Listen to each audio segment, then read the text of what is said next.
In the game of Unlocked, the Mansion of Mana, you and the other players take on the role of distant relatives of Alfredius. He has managed to lock himself in another dimension with one of his crazy experiments. He has asked each of you to free him. By placing a marker token on each column of the mansion, a player is said to have made their way through the mansion.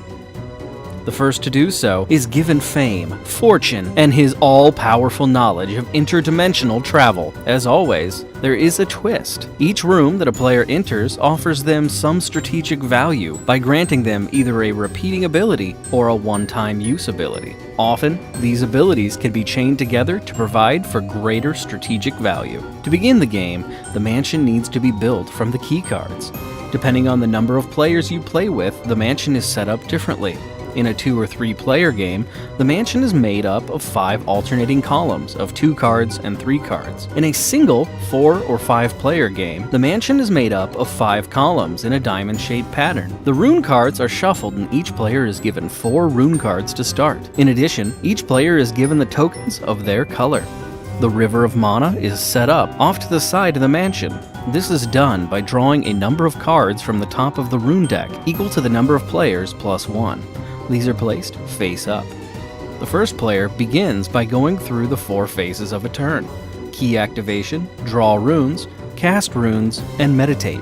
Players may now look at their rune cards. Since this is the first round, no keys are owned by any player, so the first phase is skipped.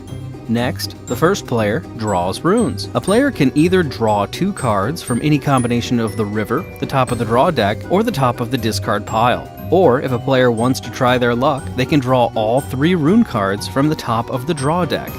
After drawing runes, it is time to cast the runes and obtain keys. By this point, the player should have chosen rune cards based on the strategy of obtaining the right key cards. The rune's passphrase must match the symbol and order as shown on the key.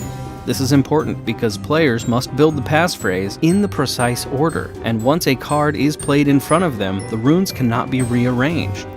If a player manages to complete the key's runic passphrase, they place a token of theirs on the key card to mark that they have made their way through that room. In addition to marking the room, the token serves as an activation marker, indicating if the room's key has been used or if it has yet to be used. The first player reviews the abilities of their new key to determine if they want to use the ability now or wait until later. They choose to wait. The first player then decides to start working on the next key, so they play several more cards. When the player is done building keys, they are now ready for the meditation phase.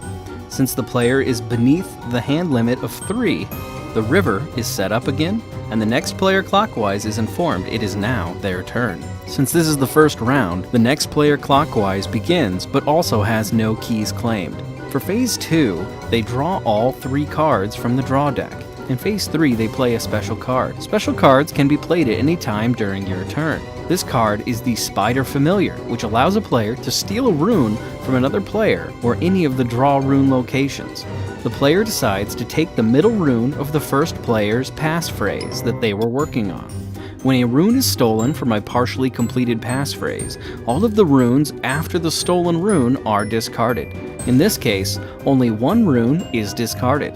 The stolen card goes into the hand of the player who stole it, and all previous runes in the passphrase remain in front of the player who was building it. Now, player 2 builds a key using the passphrase, and a token is placed on the key that they were able to build in the ready location.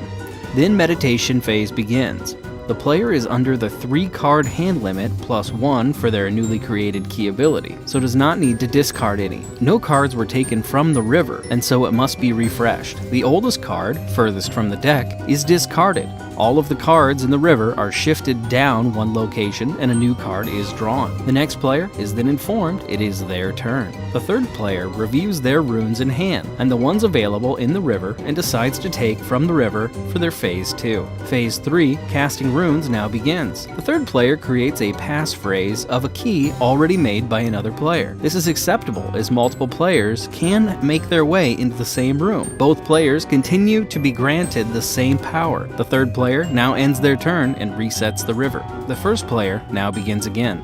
This time, the first player has a key, so they activate it. Unless it is passive, it can be stored, or if it has already been expended. We are in luck. The key is a conditional key. If we draw a blue card, we get to draw an extra card from the river. The first player draws a card from the top of the draw deck, and it happens to be blue.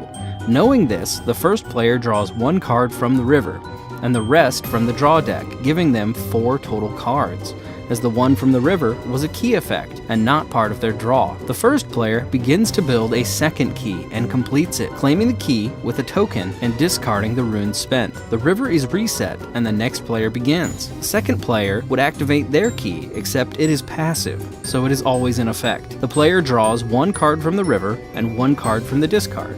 The second player then plays their cards and builds the key of the island, placing their token on the ready location. The second player is still at 4 cards, 3 for their hand limit, plus 1 for their passive hand size increase. The river is reset and the third player is told to begin. The third player activates their key of the tide, drawing a card from the draw deck. Unfortunately, this time it is a purple card, and so the player does not get to activate their key. The card is discarded to the draw deck. Now he begins to draw runes by drawing 2 from the river. He plays a partial pass phrase and ends his turn resetting the river. The first player goes again, activates her key of the tide, drawing from the draw deck. She draws a blue card again. She discards that card and draws a card from the river. Her other key, the butterfly key, is storable, so she doesn't have to use it. Instead, she goes on drawing runes from the river using her Phase 2 action. Then, Phase 3 begins, casting runes. She plays a special card and uses the Swap a Key potion. She is allowed to swap 2 adjacent keys with each other. Seeing as how player 2 is hot on her trail, she swaps one of the player 2 keys with a key in the same column as her other key. This leaves player 2 with 2 keys claimed in the same column. Then player 1 continues. She builds the key that she just swapped, the alien key. However, she is missing a rune. She expends the butterfly key using its special ability and moves the token over to expend it and claims the wildcard rune ability to complete the alien key. The alien key is an immediate use key, allowing her to complete another key in an adjacent column. She builds the Moonstone key. The Moonstone key is activated after every key a player builds. Player 1 is allowed to draw from the draw deck the number of runes equal to the number of keys that she currently owns. She currently owns 4 keys, and so she immediately draws 4 cards. She now has numerous cards in her hand.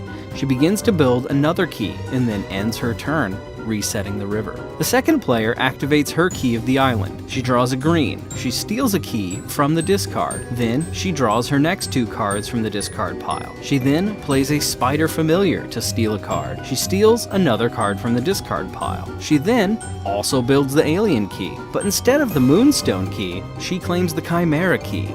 She ends her turn and refreshes the river. Now it's the third player's turn. Of course, the third player isn't about to be outdone. She sees that the other 2 players have shot ahead in progress, so the third player activates her key as normal, the key of the tide, and draws a card from the draw deck. It is successful this time. The blue card is discarded in the discard deck, and then he draws 3 cards from the river.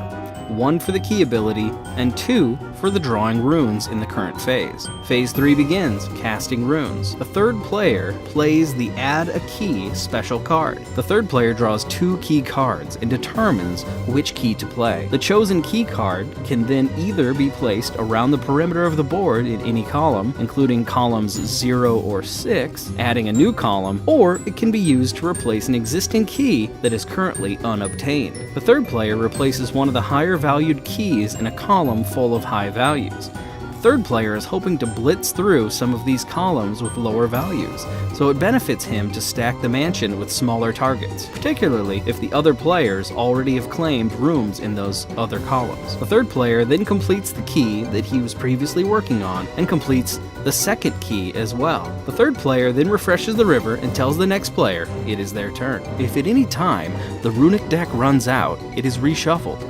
The game repeats in rounds of players' turns until a player achieves at least 1 token in each column. At that point, the game immediately ends and the winner is declared.